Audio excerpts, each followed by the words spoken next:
네, 간질병으로 고생하던 그 아들을 둔 아버지가 이제 예수님께 와가지고 아들이 고침받은 내용입니다. 우리가 잘 아시는 내용인데 예수님이 항상 다니실 때 제자들이 있었고 또 많은 병자들이 있었고 무리들이 있었습니다.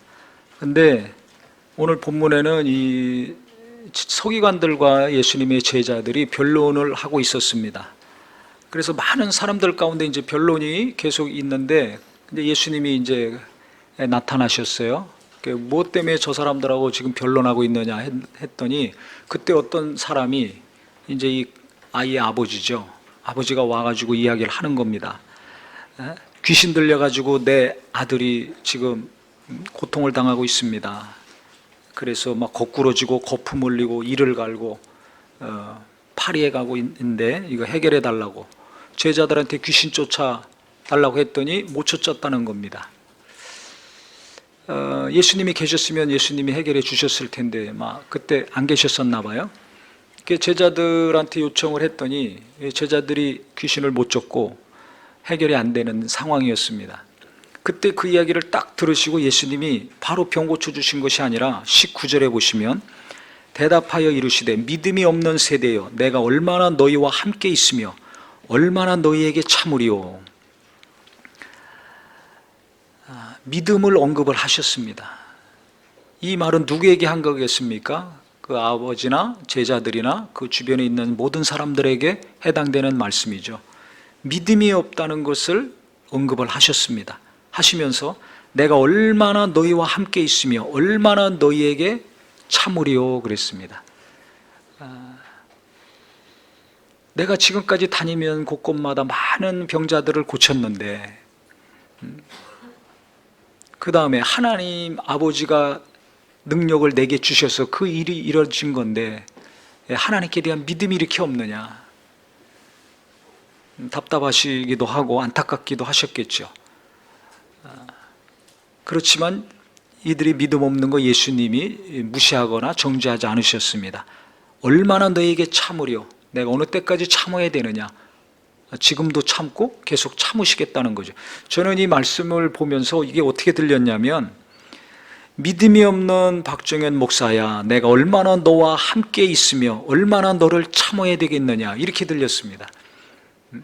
왜 그러냐면 제가 믿음이 있어서 염려하고 근심 안 하는 것이 있습니다. 하지만 어떤 것은 염려가 되고 근심이 되고 심하게 걱정이 되는 경우도 있습니다. 이 때에 따라 다르고 그 일에 따라 다르죠. 우리 성도님들도 아마 그럴 것입니다. 어떤 거는 믿음이 돼요. 이건 믿어져. 걱정도 안 되고 근심도 안 되고 전혀 염려가 없어요. 근데 어떤 거는 그렇게 기도하고 말씀을 묵상하고 해도 불안하고 염려가 되고 근심이 되는 것이 있습니다. 누구나 다 그런 것이 있습니다. 신앙생활 오래 하고 열심히 했다 할지라도 성경을 많이 알고 기도 많이 한다 할지라도 어떤 거는 염려가 안 되고 믿어지는데 하나님이 도우실 것이 믿어져요. 응답이 올 것이 믿어져. 근데 어떤 거는 안 믿어져요. 특히 자식들의 앞날에 대해서는 이 아버지도 지금 아들 문제 때문에 온 거 아닙니까?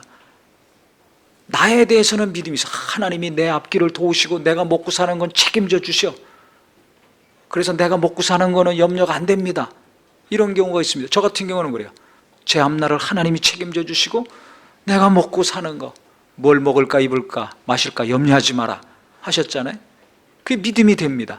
그런데 자식들의 앞날에 대해서는 믿음이 됐다가 어떤 경우는 안 됐다가 불안하고 걱정이 되고 근심이 될 때도 있어요. 이게 사람에 따라 다르고 일에 따라 다르죠. 꼭 제게 하시는 말씀으로 들리는 거예요.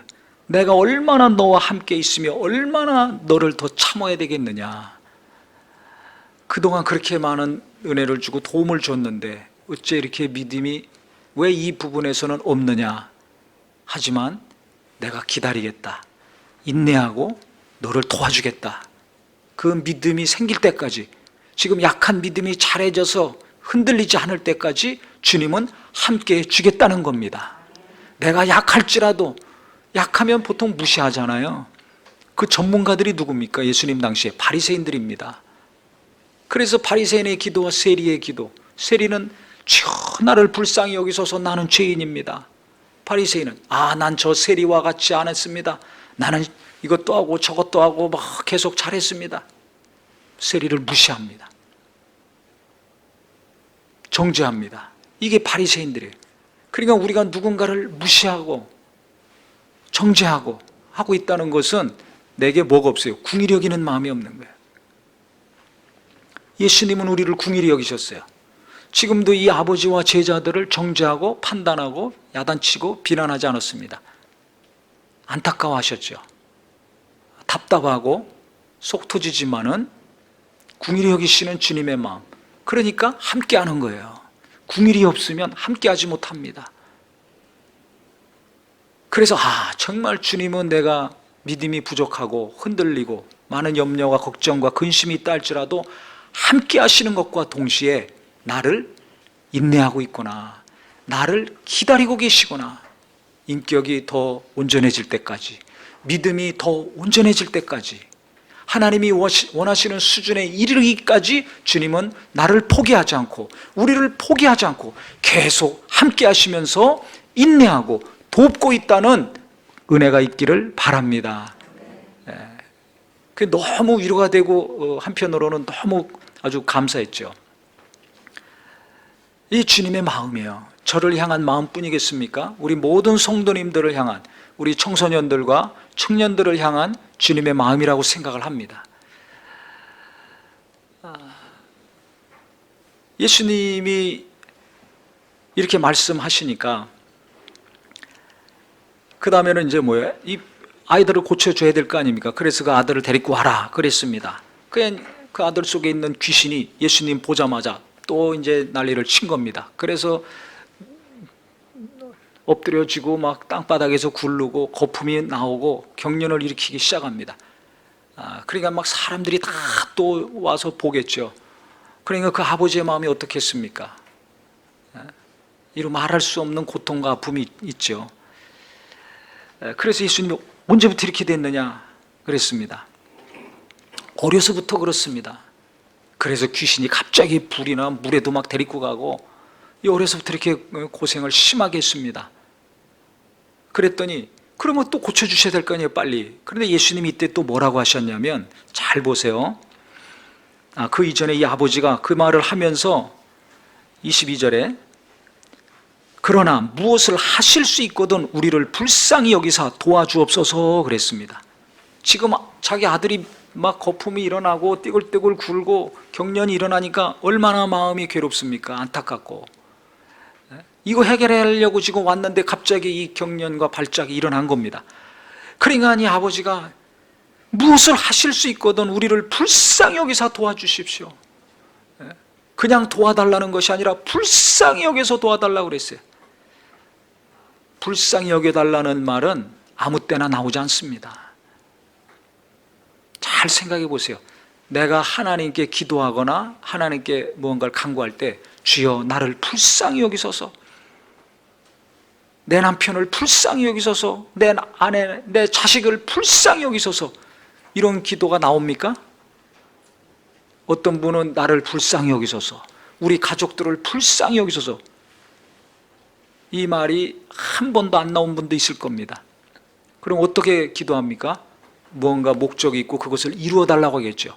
공부 잘하게 해주세요, 건강해 해주세요, 뭐 취직이 잘 되게 해주세요, 결혼 잘 되게 해주세요, 사업이 잘 되게 해주세요. 뭔가 분명하게 간구하는 것이 있습니다.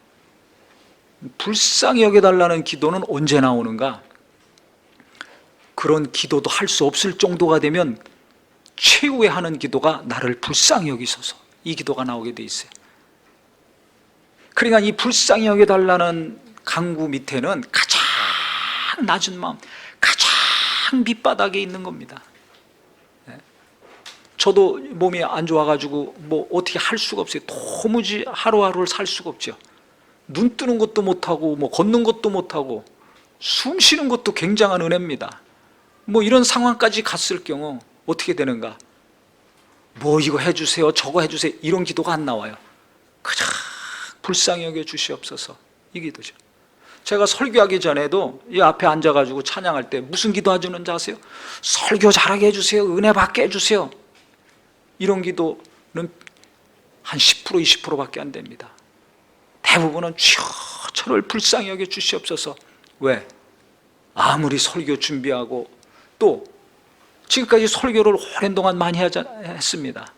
30년 동안 설교를 하고 하나님 일만 전문적으로 집중적으로 했습니다. 하지만 지금 각자 생각이 같습니까? 다릅니까? 다 달라요. 그렇게 오래 산 부부간에도 생각이 다르잖아요. 내가 낳아서 키운 자식이라도 부모와 자식 간의 생각이 달라요. 관점이 달라요. 좋아하는 게 다릅니다. 그러니까 모든 것이 같이 둘만 모이면, 셋만 모이면 갈등이 생겨요. 충돌이 생겨요. 왜? 보는 관점이 다르고 생각이 다르니까. 그래서 지금 사회가 갈수록 갈등이 많아지고 깊어지고 있죠. 왜냐하면 다양해져서 그래요. 옛날에는 아버지가 한마디 하면 다 참고 순종했습니다. 지금 그 시대 이미 지나갔습니다. 나를 따르라 가다 보면 혼자만 가고 있는 거예요. 다 멀찍이 있던지 아무도 없어. 시대가 바뀌었죠. 아무리 열심히 설교 준비하고 설교하더라도 은혜 받는 사람이 있고 은혜 못 받는 사람이 있어요. 연세 드신 분들이 은혜 받으면 젊은 사람들은 은혜 못 받을 수 있어요. 젊은 사람들이 은혜 받으면 연세 드신 분들이 못 받을 수도 있어요. 그러니까 각자 삶이 다르고 사정이 다르고 생각이 다르고 관점이 다르니까 어떻게 이 모든 생각과 가치관이 다른 성도들에게 은혜의 말씀을 전할 수 있는가? 이것은 아무리 많이 준비하고 기도하고 경력과 경험이 많다 할지라도 사람으로서 할 수 있습니까? 없습니까? 못합니다. 그러니까 저는 할 수 없습니다. 어떻게 어린아이도 은혜 받고 청소년도 은혜 받고 청년도 은혜 받고 연세 드신 분도 은혜 받고 혼자 살든지 같이 살든지 어떻게 다 은혜 받게 할 수 있습니까? 저는 할 수 없습니다. 그러니 도와주시옵소서. 불쌍히 여겨 주시옵소서. 내 능력으로 할 수 없으니까 불쌍히 여겨달라는 기도밖에 안 나와요. 저의 무능력과 저의 한계와 저의 모자람을 깊이 깨닫는 분량만큼 불쌍히 여겨달라는 기도와 함께 눈물밖에 안 나오는 거죠. 그러니까 하나님 앞에 지금 이 아버지가 우리를 불쌍히 여겨달라 그랬어요. 아버지도 불쌍하고 아들도 불쌍해. 둘 다 불쌍한 거 아닙니까? 이 아들을 키우면서 어려서부터 그 모든 어려움을 봐왔잖아요. 그러니까 우리를 불쌍히 여겨주셔서. 옛날에는 이 길 가다 보면 말이에요, 동냥하는 사람들이 있었어요. 그 거지라 그러죠. 불쌍히 여겨달라고, 불쌍히 여겨달라고 어린애 하나 데리고 그 추운 겨울에도 그냥 누더기 같은 거 입고 막 얼굴도 시꺼멓고 때가 끼고 그래가지고 그릇 하나 놓고서 이렇게 구걸하는 분들이 있었습니다. 지금은 이제 우리나라가 좋아져서 없죠. 불쌍히 여겨달라는 거죠. 그래서 동전 하나라도 달라는 거 아닙니까? 그러니까 가장 심령이 낮아졌을 때 하는 게 불쌍히 여겨달라는 게 구걸하는 것 같은 거예요. 지금 무엇을 할 수 있거든 불쌍히 여기서 도와주시옵소서. 지금 애가 말이에요, 거품 흘리고 경련을 일으키고 떼굴떼굴 굴르고 있으니까 어떻게 좀 해달라는 겁니다. 아버지의 가장 간절한 간구입니다. 그러니까 예수님께서 뭐라고 하셨는가? 23절 보세요. 이르시되 할 수 있거든이 무슨 말이냐? 믿는 자에게는 능히 하지 못할 일이 없느니라. 이 또 믿음을 말씀하십니다. 처음에도 믿음을 말씀하시고 또 지금도 믿음을 말씀하세요. 지금 이 위급한 상황에서 하나님은 우리에게 무엇을 지금 요구하시는가? 무엇이 있기를 원하시는가? 믿음입니다. 믿음입니다. 지금 이 위급한 상황에서 빨리 고쳐주시지 또 짚고 넘어가시는 거예요. 무슨 일이냐? 할 수 있거든이 무슨 말이냐? 믿음이 있으면 능히 모든 것을 다 할 수 있다. 그러니까 지금 믿음이 부족한 거죠. 제자들이나 이 아버지나 다시 강조하시면서 믿음이 있어야 된다는 걸 말씀하시는데, 그때 이 아버지가 갑자기 소리 지르는 거예요. 믿음이 있어야 된다는 거, 믿음이 있으면 능히 해결받을 수 있다는 걸 얘기하니까 소리 지르면서 뭐라고 합니까? 내가 믿나이다. 나의 믿음 없는 것을 도와주소서. 이렇게 했습니다. 내가 믿나이다. 뭘 믿어요? 하나님 믿고 당신이 하나님의 아들이고 능력 있는 분이라는 거 내가 믿습니다. 그 소문을 듣고 많은 사람들이 고침받아서 소문이 자자하니까 그 소문 듣고 내가 왔는데, 내가 믿어요. 당신을 믿고 당신의 능력을 믿습니다. 근데 나의 믿음 없음을 도와주소서. 어떤 믿음이 없는 거예요? 예수님의 능력이 자기 아들에게 들어와서 자기 아들이 고침받는다는 믿음, 이 믿음이 지금 부족한 겁니다. 이게 우리와 똑같지 않습니까? 저는 이 아버지의 외침을 보면서 나하고 똑같다. 자식을 향해서 기도할 때, 어떤 일을 향해서 우리가 걱정하고 염려하면서 기도하고 간구할 때, 기도했는데, 말씀도 들었는데, 말씀도 묵상하는데 의심이 되고 불안하고 염려가 지속되죠. 왜 그래요? 우리가 하나님을 안 믿습니까? 믿잖아요. 하나님의 능력을 믿습니까? 안 믿습니까? 믿습니다. 하나님이 나를 사랑하신다는 거 믿습니까? 안 믿습니까? 믿습니다. 그런데 왜 불안해? 왜 떨고 있어요? 왜 염려하고 근심합니까? 지금 이 아버지랑 똑같은 거예요. 하나님은 믿어요. 예수님도 믿어. 그분의 실존, 능력, 사랑 믿어. 안 믿는 게 아니에요. 생각으로는, 이성으로는 인정을 하는데, 그분의 사랑이 내게 들어오고 그분의 평안이 내게 들어와서 내가 평안해지고, 그분의 능력이 내게 오든지 내 자식에게 들어오든지 내 일에 들어와서 이 문제를 해결하실 것이라는 믿음은, 이게 약한 겁니다. 믿음의 종류가 있다는 거예요. 내가 예수님을 만났습니다. 성령으로 거듭나서 죄인임을 깨닫고 깊이 회개하고 주님 만났습니다. 그 예수님 믿는 믿음이죠. 첫 번째 출발입니다. 1단계예요. 자동차도 단계가 있잖아요. 기아가 1단계입니다. 초등학교, 중학교, 고등학교 단계가 있잖아요. 1단계입니다.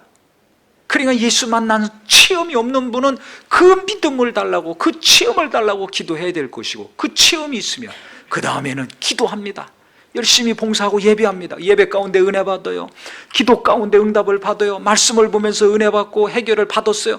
그러면 이제 2단계 믿음이 된 거예요. 예배하고 기도하고 말씀 의지하면 하나님이 이루어 주시는구나. 그래서 봉사도 하고 전도도 하고 헌금도 하고 이제 열심히 합니다. 그러면서 하나님이 도우시는 것들이 있습니다. 그러면서 하나씩 체험을 하면서 믿음이 올라가요. 근데 어느 순간에 이것이 딱 정지될 때가 있습니다. 그러면 지금까지 내가 살면서 하나님을 의지하면서 체험한 것이 있고 받은 은혜가 있어서 믿어.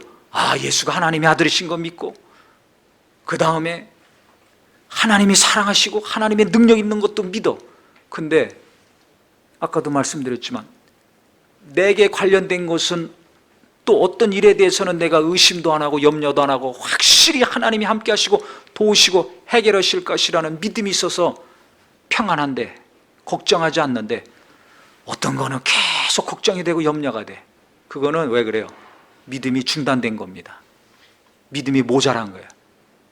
믿음이 더 올라가야 되는데 믿음이 약한 겁니다. 그러니까 우리가 걱정하고 근심이 계속되는 거, 항상 염려하는 거, 그 왜 내게 이렇게 근심과 염려가 계속 있는가? 그 일에 대해서, 아니면 그 사람에 대해서 내 믿음이 부족한 겁니다. 그래서 이 아버지가 창피한 일이잖아요. 지금 자식이 그런데 소리 지르면서 자기가 믿음이 없다는 것을 지금 고백하고 시인하지 않습니까? 인정하지 않습니까? 하지만 창피한 거 없어요. 자존심 체면 버리고, 내게 믿음이 없습니다. 내가 믿습니다. 당신이 능력 있는 거 믿고 하나님의 아들인 거 믿어요. 수많은 사람 고쳤다는 거 믿습니다. 근데 내 아들을 지금 당신이 고친다는 거, 내가 믿음이 없습니다. 이 믿음 없는 거, 지금 이 자리에서 내 아들을 고치신다는 믿음이 나는 없습니다. 그러니 이 믿음 없는 거 도와주시옵소서.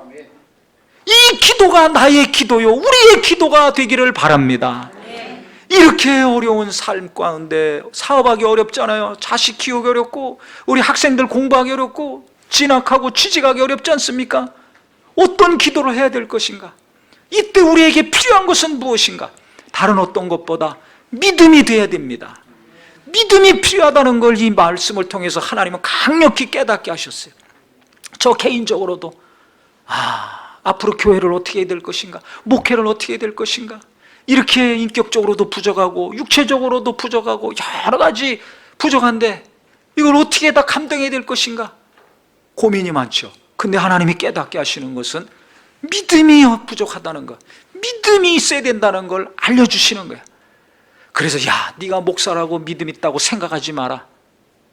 정신이 번쩍 들었죠. 맞아요, 내가 믿음이 없구나. 이걸 깨닫게 된 거예요. 믿음이 없구나. 아무리 은혜 받고 목사로서 수십 년 일하고 열심히 하고 막 최선을 다했지만 어떤 것에 대해서 믿음이 없어요. 이걸 하나님이 깨닫게 하셨어요. 그래서 주여 믿음을 주시옵소서. 한편에서는 주여 저를 불쌍히 여기셔서 불쌍히 여기달라는 기도와 함께 그 다음에는 믿음을 주시옵소서. 자식들에 대한 믿음이 없으면 자식 때문에 일평생 불안하고 염려하고 삽니다. 그런 분들은 주여 정말 내게 믿음을 주시옵소서. 자식을 하나님이 함께 하신다는 믿음, 자식들에게 정말 하나님의 능력이 임하고 평안이 임하고 복이 임한다는 믿음을 내게 주시옵소서. 내가 기도하겠사오니. 어떤 분은 기도 열심히 하고 간절히 하고 기도의 응답에 대한 믿음이 없어요. 그러니까는 불안하니까 기도는 날마다 하는데 또 날마다 걱정, 근심, 염려, 불안에 떨고 있어. 왜 그래요? 기도 응답에 대한 믿음이 없는 거죠. 그러니까 주여 기도에 대한 믿음, 응답에 대한 믿음으로 구한 것은 받은 줄로 알라 하셨사오니 주여 내가 기도 응답에 대한 믿음을 주시옵소서. 나는 믿음이 없습니다. 일단 자기 자신을 아셔야 돼요. 이 아버지가 소리 질러서 내가 믿나이다. 근데 지금 주님의 능력이 내 아들에게 임한다는 것은 내가 믿음이 안 됩니다. 그러니까 내게 믿음을 주시옵소서 한 것처럼 주여 내가 하나님 살아계신 거 믿습니다. 능력 있는 거 믿습니다. 기도 응답 주시는 분인 거 믿습니다. 나는 근데 믿음이 여기까지입니다. 근데 그 응답이 내게 임하려면, 그 능력이 내게 임하려면 더 견고한 믿음, 더 큰 믿음이 필요하오니 이 믿음을 내게 주시옵소서. 이 믿음을 우리 가족들에게 주시옵소서. 우리 성도들에게 주시옵소서. 이 간구가 있기를 예수 이름으로 축원합니다. 그래서 제가 생각할 때는 이게 말이에요, 파이프 같아요. 믿음이라는 게 하나님의 능력이 우리에게 들어와야, 임해야 병이 떠나가고 문제가 떠나가고 해결이 되는 거 아닙니까? 내 문제든 가족의 문제든 사회 문제든 교회 일이든 뭔가 하나님의 강력한 능력이 임해야 되는데 그 능력이 임하는 통로가 믿음이라는 거예요. 그래서 지금 2번씩이나 예수님이 강조하신 겁니다. 믿음이 없는 세대에 얼마나 너희와 함께 있으며 얼마나 너희에게 참으리요.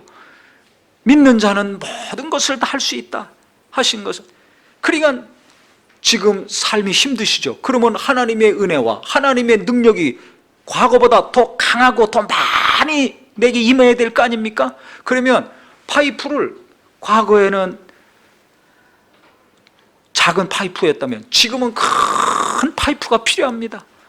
삶이 힘들고 어려우면 어려울수록 하나님의 능력이, 하나님의 도우심이 내게 쏟아져야 되니까 그 통로도 갈수록 커지고 넓어져야 되지 않습니까?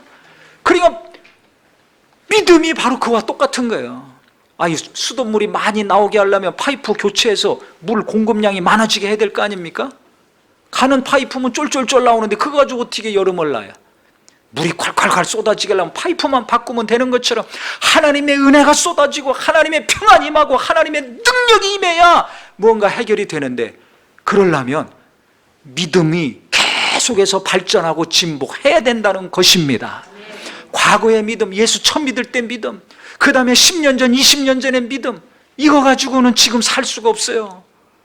이거 가지고 안 돼요. 그러니까 이 아버지가 내가 믿나이다 하지만 지금 이 아들을 해결할 수 있는 믿음은 내게 없습니다. 그러니까 내게 믿음을 주시옵소서, 내 믿음 없음을 도와주시옵소서 한 거예요. 근데 대부분은 내가 돈이 없어서, 내가 나이가 많아서, 내가 백이 없어가지고, 내가 학력이 부족해서 이렇게 접근하니까 이런 기도가 안 나오고, 이 통로를 바꿀 생각을 하는 거예요. 믿음을 점프시켜야 되는데 믿음을 성장시키려고 안 해요. 돈이 없다고 생각하니까 막 돈 찾으러 다니고, 백이 없다고 생각하니까 줄 대고 막 사람 만나러 다니고, 학력이 부족하다고 생각하는 애들 좋은 학교 보내려고 막 신경 쓰고, 그 아이들도 믿음이 있어야 하나님의 도움이 임해서, 하나님의 평안이 임해서 문제를 해결하고 사는 거 아닙니까? 그러니까 우리가 하나님의 도움 받는 비결, 하나님이 육체적인 문제, 감정적인 문제, 정신적인 문제, 영적인 문제를 해결해 주실 수 있는 능력 있는 분인데, 그 능력이 나와 내 가족들에게, 우리에게 쏟아지는 비결은 믿음의 통로가 분명하고 확실해야 된다. 그러니까 어떤 파이프를 하나님과 내가 갖고 있어야 될 것인가? 갈수록 파이프가 커지고 넓어지는 믿음이 되기를 예수 이름으로 축원합니다. 갈수록 좁아지면 어떻게 해요? 혈관도 좁아지면 동맥경화 큰일 납니다. 혈관도 깨끗하게 하려고 하는 것처럼 좁혀지면 뭐 넣어서 넓히고 뚫게 하잖아요. 한 것처럼 하나님과 나 사이에 이 믿음의 통로가 절대 막히지 않고, 갈수록 주여 나를 불쌍히 여기소서, 나를 불쌍히 여기소서. 그 다음에 이 문제, 주여 내가 너무 부담이 되고 염려가 되고 걱정이 됩니다. 힘듭니다. 내가 믿음이 없어서 그렇구나. 주여 이거 감당할 수 있는 믿음을 주시옵소서. 하나님 내게 믿음을 주시옵소서. 믿음을 주시옵소서. 그래서 계속해서 믿음을 구하고, 믿음을 또 구하고, 오늘 믿음 주시면 오늘 하루 일하고 잘 살 수 있는 거예요. 내일 또 무슨 일이 생길지 모릅니다. 그러면 지금까지 한 것으로 그거 해결할 수 있습니까? 아닙니다. 우리가 살아봐서 알잖아요. 무슨 일이 생기면 벌써 마음이 철렁 내려앉고 막 염려가 되고 고민하고 신경 쓰이지 않습니까? 그러니까 내일 또 필요한 믿음을 하나님이 내게 주셔야 됩니다. 그래야 그 일을 하고 내 일을 감당하고 살 수 있는 것입니다. 우리 자식들에게도 믿음을 주시옵소서. 믿음이 임해야 하나님과의 관계가 굳건한 믿음으로 계속 자라야지, 그들이 어디서 무슨 일을 하든지 하나님의 도움을 받고 해결하면서 하루하루 평안하게 살 수 있는 것입니다. 그러니까 믿음이 중요합니다. 믿음이 중요합니다. 그래서 히브리서 11장 믿음의 선진들을 믿음으로 다 구약의 인물들을 기록하고 있지 않습니까? 그래서 과연 내가 믿음이 있는가 없는가? 저는 본문의 말씀을 묵상하면서 내 믿음이 없구나, 이걸 깨달았어요. 그래서 이 아버지가 소리 질러서 믿음 달라고 하는 이 외침, 이거를 보면서 저를 보는 것 같더라고요. 꼭 이 아버지가, 이 사람의 마음이 꼭 내 마음하고 똑같다. 눈물이 그냥 확 쏟아지더라고요. 우리 힘으로 할 수 없잖아요. 내 힘으로 할 수 없는 게 얼마나 많습니까? 주여, 내가 하나님은 믿지만 하나님이 사랑이시고 그 크신 능력이 있는 거 믿는데, 그것이 왜 내게, 왜 우리 자식들에게, 내게 관계된 일에 쏟아져야 되는데 이게 왜 조금씩만 이루어질까? 아니면 전혀 없을까? 믿음이 없구나. 믿음이 없구나. 그래서 저도 그렇고 우리 성도님들도 그렇고 우리 청년들이나 청소년들이나 또 자녀를 키우는 부모님들이나 믿음이 있다면, 믿음이 있다면 하나님이 정말 내게 역사하시고 우리 가족들에게 역사하시고 내게 관계된 일에 역사하신다는 믿음이 정말 생긴다면 우리의 걱정과 근심은 절반으로 줄어들고, 그 믿음이 계속 견고해진다면 어느 순간에 싹 다 떠나가고 평안과 담대한 심령이 될 수 있을 것입니다. 그때까지 하나님은 참고 기다리시겠다는 거예요. 믿음이 없는 세대여, 내가 얼마나 너희와 함께 있으며 얼마나 너희를 참으리요. 그 해결의 역사가, 치료의 역사가, 응답의 역사가 있을 때까지 주님은 나와 함께 하시고 우리와 함께 하시면서 계속 기다리겠다는 겁니다. 인내하시겠다는 겁니다. 아멘? 그러니까 나 스스로도 나를 무시하지 마세요. 자기 자신을 너무 정죄하거나 무시하지 마세요. 주님이 이렇게 나를 불쌍히 여기시고 함께 하시고 기다리고 인내하고 계신데 왜 내가 나를 깎아내리고 무시하고 정죄합니까? 그렇게 하지 마시고 또 누군가도 무시하거나 비난하지 마세요. 바리새인들처럼. 그래서 가족 간에도 은혜가 넘치고 평안하려면 주님이 우리에게 행하신 것 똑같이 하면 됩니다. 그게 뭡니까? 불쌍히 여기면 됩니다. 불쌍히 여기면 돼요. 무시하니까 상처받는 얘기가 나오고, 무시하니까 비난하고 정죄하고 서로 잘잘못 따지다 보니까 싸우고 상처받는 거 아닙니까? 내가 가족들 중에 무시하는 사람이 있습니까? 없습니까?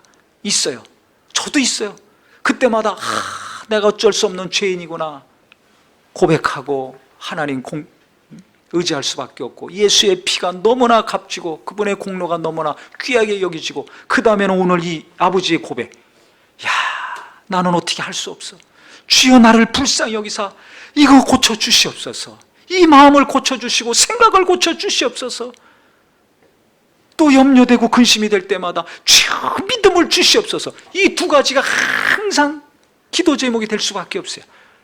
그래서 우리가 교회에서도 누군가 무시되면은 기도해야 됩니다. 일터에서도 누군가가 무시되고 꼭 비난하는 말이 나오면 그거 기도하셔야 됩니다. 그래서 직장에서도 행복하게 일하려면 불쌍히 여기는 마음, 사장님 불쌍히 여기세요. 사장님이십니까? 그러면 일하는 직원들 불쌍히 여겨보세요. 그러면 하나님이 도우시는 역사가 임할 겁니다. 이 잠언 14장 21절에 기가 막힌 말씀이 있습니다. 이웃을 업신 여기는 자는 죄를 범하는 자요, 빈곤한 자를 불쌍히 여기는 자는 복이 있는 자라 그랬습니다. 빈곤한 자, 돈이 없어 가난한 사람 불쌍히 여기면 하나님이 복을 주신다는 겁니다. 건강이 없어요, 병들어서 기운이 없는 사람 무시하지 말고, 바리새인들은 죄지니까 저렇게 아프지, 얼마나 죄를 졌으면 귀신이 저렇게 들어가서 간질병을 일으켜, 무시합니다. 정죄합니다. 근데 주님은 그렇게 안 하시고 도리어 자기가 담당하시고 은혜를 베풀어 주셨지 않습니까? 그러니까 직장에서도 말이에요, 사업하면서도 불쌍히 여겨보세요. 그러면 하나님이 복 주십니다. 업신 여기는 자, 무시하는 자, 정죄하는 자, 죄를 범하는 거라 그랬어요. 원수가 틈탑니다. 가족 간에도 불쌍히 여기면 가정이 평안합니다. 그래, 자식 잘 키우는 비결 알려드릴까요? 부모가 자녀를 불쌍히 여기면 자식들은 항상 평안하고 은혜 가운데 잘 자랍니다. 부부간에도 불쌍히 여겨보세요. 깨가 쏟아집니다. 뚱뚱하건 날씬하건 돈을 많이 벌건 적게 벌건 불쌍히 여겨보세요. 은혜가 넘칩니다. 교회도 말할 것이 없어요. 제가 설교 많이 해봤는데 언제 은혜가 넘치는가? 교인들을 불쌍히 여기고 말씀을 전하면 큰 은혜가 넘칩니다. 또 교인들도 목회자를 불쌍히 여기고 기도하고 하면 은혜가 넘치게 돼 있어요.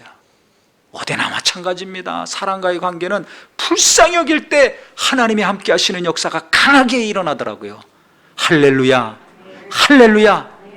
그래서 우리는 하나님 앞에 나가서도 주여 나의 연약함과 부족함을 아시오니 나를 불쌍히 여기소서, 내 가족들을 불쌍히 여기소서 기도하시고, 그 다음에 걱정과 염려가 될 때마다 믿음을 달라고, 다른 거 찾아다니려고 바쁘게 전화하고 만나고 다니지 마시고 믿음을 달라고 주여 감당할 수 있는 믿음을 주시옵소서, 믿음을 주시옵소서. 그래서 하나님이 믿음을 주심으로 큰 대로가 하나님과 나 사이에 뻥 뚫어져서 하나님의 능력이 임하고 지혜도 임하고 새 힘이 임함으로 문제들이 하나씩 영과 혼과 육에서 해결되고, 관계된 일에서 하나님의 능력이 임하여 하나 둘씩 해결되는 복이 있기를 예수 이름으로 축원합니다.